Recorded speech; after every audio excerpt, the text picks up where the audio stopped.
अस्सलाम वालेकुम dear students. आज हम एक्सरसाइज 1.1 करेंगे, एक्सप्रेस और simplify in term of iota वाई। जी, अब देखें, आपको पहले ये चीज़ समझने की ज़रूरत है कि अगर अंडर रूट के अंदर माइनस आ जाता है तो उसे हम कैसे डील करेंगे। पहली बात कि ये कम्प्लेक्स नंबर आ रहा है, ठीक है। देखेंगे आयोटा की टर्म हम यूज़ करेंगे कम्प्लेक्स नंबर के लिए। -1 अगर अंडर रूट के अंदर आता है तो इसे आप आयोटा कहेंगे, ठीक है। अब क्वेश्चन नंबर 1 का सॉल्यूशन करते हैं। अंडर रूट ऑफ -3, अब हमें इसे अलग करना है। -1 अलग कर लेते हैं, अंडर रूट ऑफ 3 अलग कर लेते हैं। अंडर रूट 3 और अंडर रूट ऑफ -1 दोबारा बना देती हैं -√3।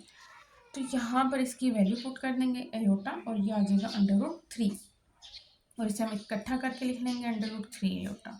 तो ये आपके पास है आंसर, क्योंकि हमें एक्सप्रेस करना है अंडर आयोटा और वाई में। देखिए आयोटा आ गया और वाई आपके पास रियल नंबर है, ठीक है जी। पार्ट नंबर 2 देखेंगे। 6 इंटू -4, 6 एज इट इज़ रहने दें, -1 अलग कर लें और 4 अंडर रूट अलग कर लें। 6 और ये हो जाएगा आयोटा और ये हो जाएगा अंडर√4।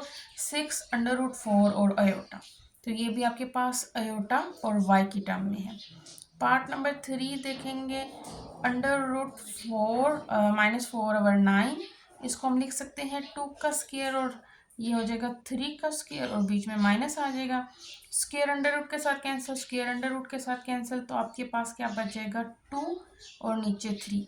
लेकिन अंडर रूट के अंदर जो माइनस है ना, ये अभी भी पड़ा हुआ है, तो ये -1 एज इट इज़ है।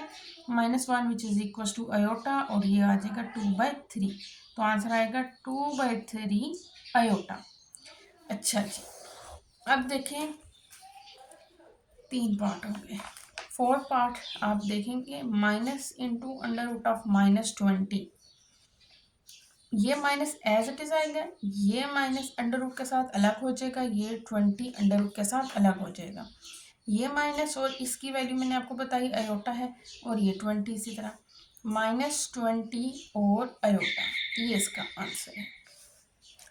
पार्ट नंबर 5 देखेंगे। 4 minus under root of -60, 4 as it is, -1 as it is और अंडर√60, इसको हमने बेटा अलग कर दिया। अंडर√-1 और अंडर√60, 4 माइनस और ये पूरे का पूरा क्या बन जाएगा आयोटा और साथ में ये 60। चाहते हैं तो आप इसको मज़ीद सिंप्लीफाई कर सकते हैं। 4 आयोटा और अंडर√60 को आप एलसीएम लेके लिख सकते हैं। 2 और ये 3 0 15 और 5 और 3, 3 1 3 आ जाएगा। 2 का स्क्वायर आ जाएगा, 5 × 3 आ जाएगा। स्क्वायर अंडर रूट के साथ कैंसिल हो जाएगा। तो देखें ये बेटा रफ वर्क है, ठीक है। 4 माइनस आयोटा 2 इसी तरह आ जाएगा बेटा। 2 अंडर रूट के साथ काट गया ना, स्क्वायर रूट काट गया तो 2 बाहर आ जाएगा। मैंने यहाँ पे 2 लिख दिया, आयोटा इसी तरीके से आ गया। 5 3 15, इसको एज इट इज रहने दें। कॉमन लेना चाहते हैं तो कॉमन ले लें। 2 माइनस आयोटा और अंडर रूट में 15, तो 2 बेशक बाहर आ जाएगा, ठीक हो गया। 6 पार्ट देखेंगे। अंडर√8 अंडर रूट ऑफ -2, इसी तरीके से -1 और 8 अलग हो जाएगा। ये आपस में मल्टीप्लाई का साइन डाल दें, -1 और साथ में 2, ये आ जाएगा आयोटा, ये अंडर√8 आयोटा अंडर√2, आयोटा यहाँ आ गया, अंडर रूट यहाँ आ गया, अंडर√2 ये आ गया और ये आयोटा। ये दोनों आयोटा आयोटा के साथ मिलके क्या आ जाएंगे आयोटा स्क्वायर। इन दोनों को आपने एक अंडर रूट के अंदर कर दिया। 8 2 16, आयोटा का स्क्वायर क्या आ जाएगा -1, तो यहाँ -16 आ गया, ठीक हो गया। तो आप यहाँ पर देखें कि मैंने क्या किया है, माइनस को अंडर रूट के साथ अलग कर दिया। 8 इसके अंदर ही था तो 8 को अलग कर दिया, -1 को अलग कर दिया, अंडर√2 को अलग कर दिया। इसकी और इसकी वैल्यू आयोटा आयोटा पुट कर दी, बाकी इन दोनों की सिंप्लीफिकेशन कर दी, ठीक है जी।